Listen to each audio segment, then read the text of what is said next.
Good morning, everybody. It's December 23rd, 2024, 2 days before Christmas. I'm Barbara Boyd, and this is your Monday Brief. Now, it's the traditional time of year for reflection. And in this Monday Brief, and the brief I will provide to wrap the week on Saturday, I'll do just that from my standpoint, since it has been a history making and a life changing year. What I want to talk about today is assassinations, the two attempts against Donald Trump and the attempted assassination of the American presidency itself by seating a knowingly senile and demented individual in that chair, namely Joseph R. Biden. That big lie might be the title of a novel called The 4 Years the President Was Missing. And it implicates the entire Democratic Party and media class and the Pentagon and the intelligence community in what will prove to be the biggest and most consequential cover-up in our history. Biden, or Barack Obama and Nancy Pelosi and others who were running him, then proceeded to run the United States itself, based exclusively on British imperial policies, COVID psyops, lockdowns and censorship, the Malthusian Green New Deal, Build Back Better, the final wars against rebel nations like Russia and China, all of them authored by the World Economic Forum or similar British imperial oligarchical front groups. We have survived both, miraculously, many say. They consciously sought to destroy this country and got way, way, way too far over their skis. They didn't count on Donald Trump, his resilience, and the resilience of the American people. They don't recognize that. It's something in our bones which attracts people like Donald Trump and Elon Musk, builders, adventurers, discoverers, those willing to challenge the status quo.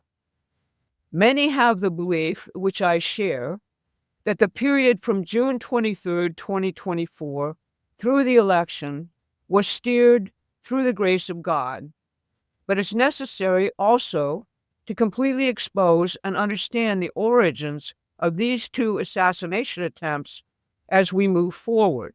In fact, if we understand the roots of this, we can truly realize the vision which Donald Trump laid out again very dramatically in his turning point speech on Saturday, heralding his vision of what he intends as America's golden age. Christ was born into the Roman Empire, which had become perhaps the most savage, repressive, and ugly regime in history, the model for the empires that followed, particularly the modern British financial empire of oligarchy, which has dominated the world, using the United States as its enforcer since the end of World War II. Christ and his apostles effectively destroyed that Roman Empire by attacking it spiritually and created the very basis for human survival and our very present. Empires are entirely entropic. They die of their own ugly assumptions about God, human beings, human life, and God's creation. Promethean Action published a pamphlet demonstrating the history of British imperial assassination operations against American presidents, those who truly represented the American system and the American spirit. They were behind the assassinations of Lincoln, McKinley, Kennedy, and now two attempts on Trump. You can find it in the description below. Like every other target, Trump antagonized them through his courage, his independence, his truth-seeking, and his refusal to bend the knee despite all the torments they put him through.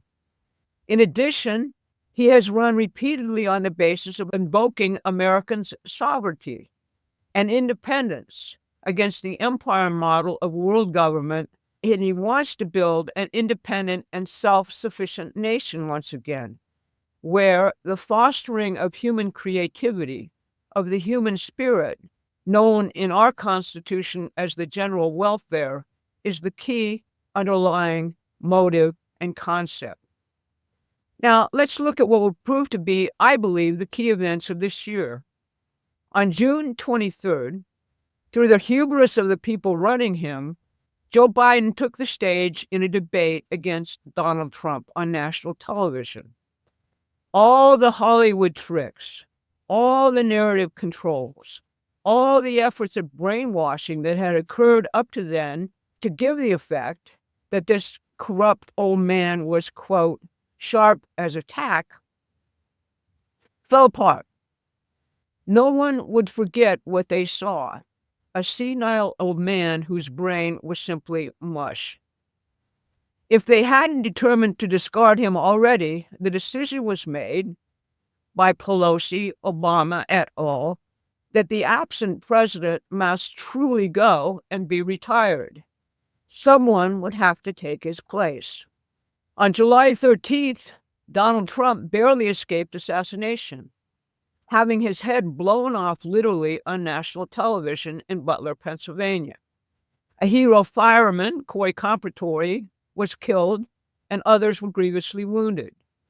The only reason Trump survived is that he uncharacteristically turned his head at exactly the right time. After the 4 court cases intended to slowly kill him and throw him out of political life and salvage the dying regime, the entire population rightly took this, the turning of his head, as a sign from God himself. And not only that, Trump stood and told them, fight, fight, fight.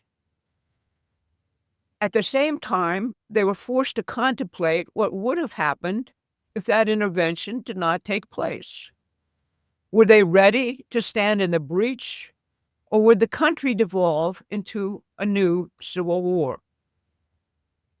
On July 21st, Nancy Pelosi and Barack Obama had engineered their coup against Biden, telling him that there would be no more cover for his corruption if he did not leave the race.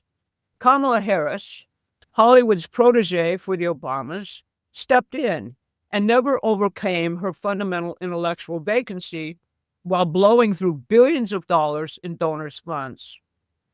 On September 15th, the Tory intelligence community tried again in Florida, this time using a clear intelligence community asset, one Ryan Roth, to attempt the deed. He was discovered by the Secret Service this time. The key to this man is that he ties himself to the Ukrainian intelligence services and the CIA, which has run the Ukrainian intelligence services ever since 2014.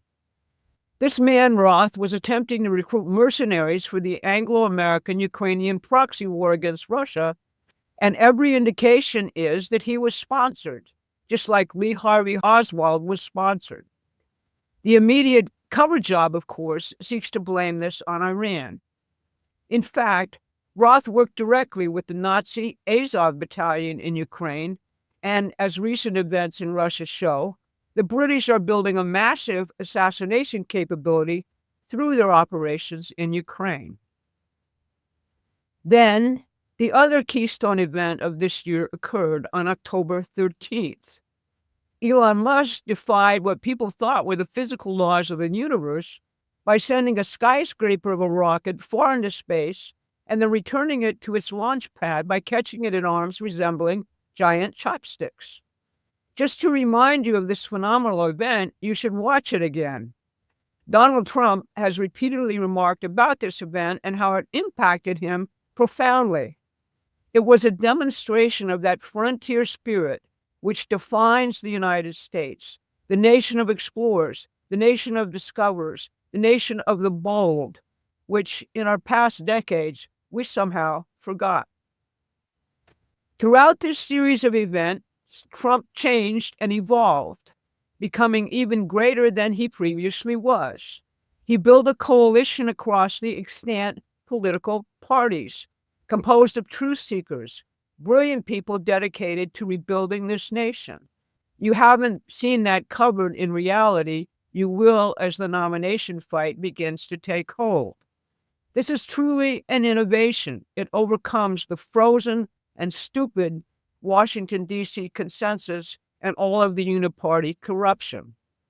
Now, Lyndon LaRouche had a favorite passage from Shakespeare, which he often used to attack the literalness which he saw infecting the American people during his lifetime. In Act 1, Scene 2 of Julius Caesar, Cassius is speaking with Brutus about the subjective difference between those who choose to lead and how the fate of nations is often determined by those who insist on being small, on not finding the courage to break boundaries in current knowledge or political relations or even in simple social relations. History teaches us that it is only the outsiders, those who challenge present systems and take the slings and arrows for it.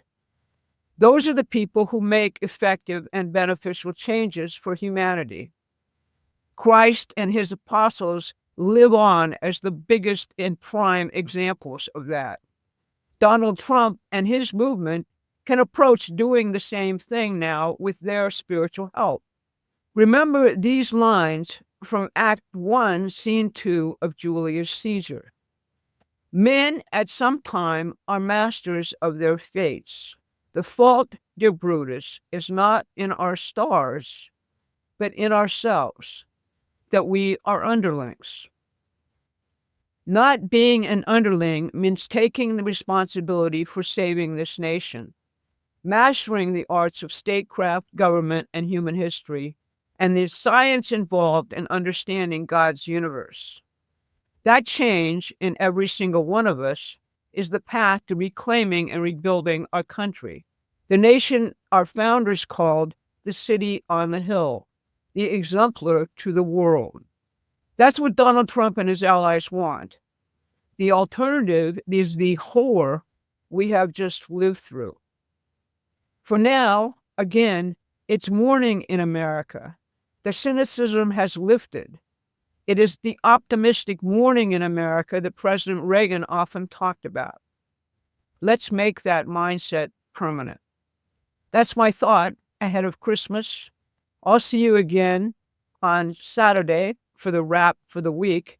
And then Susan Kokinda will come on Wednesday to update you and give you an idea going forward. It's a wonderful new morning in America. Again, let's make that thought permanent. Thanks for watching.